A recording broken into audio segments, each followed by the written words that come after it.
তাহলে আজকে আবু জাহেলের কি অবস্থা, এইটা যদি কেউ হজে দেন মক্কা শরীফ গিয়ে দেখবেন। সুতরাং সময় শেষ হয়ে গেছে, আমি আপনাদের সামনে আজকে আমার এই আলোচনা আমি এখানেই শেষ করলাম। মামা আলাইনা ইল্লাল বালাগ। আসসালাম। প্রিয় ভাইয়েরা, আখির নবী, বিশ্ব নবী হযরত মুহাম্মদ সাল্লাল্লাহু আলাইহি সাল্লাম যদি এই দুনিয়ায় অসহায় মানুষ তার ন্যায় বিচার হতো না, সিরাতকে অনুসরণ করে আমাদের জীবন যাপন করতে পারি। আল্লাহ যেন আমাদের তৌফিক দান করেন। এই পর্যায়ে আপনাদের সম্মুখে বাংলাদেশ জামাত ইসলামী রাজৌর উপজেলার সম্মানিত আমির বিসমিল্লাহির রহমানির রহিম। লাকাদ কানা লাকুম ফি রাসূলিল্লাহি উসওয়াতুন হাসানাহ।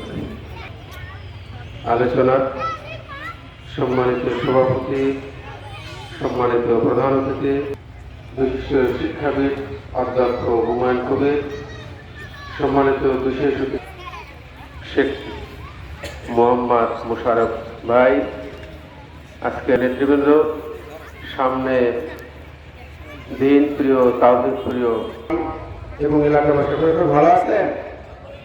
আলহামদুলিল্লাহ, আমরা বক্তব্য শুনছিলাম। বিশেষ করে সিরাতুন নবী সাল্লাল্লাহু আলাইহি ওয়াসাল্লাম একটি গুরুত্বপূর্ণ টপিক।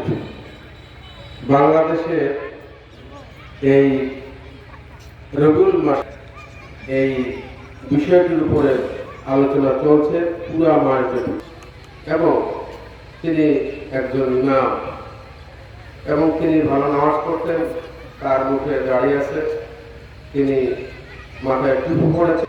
আবার তার কথা শুনে আমরা আমাদের গোটা বিশ্ব মানবতার জন্য এই জায়গাটা আসলে আমরা ভুলে দিয়েছি। আল্লাহ রাব্বুল আলামিন কোরআনে ঘোষণা করেছেন, বিসমিল্লাহির রহমানির রহিম,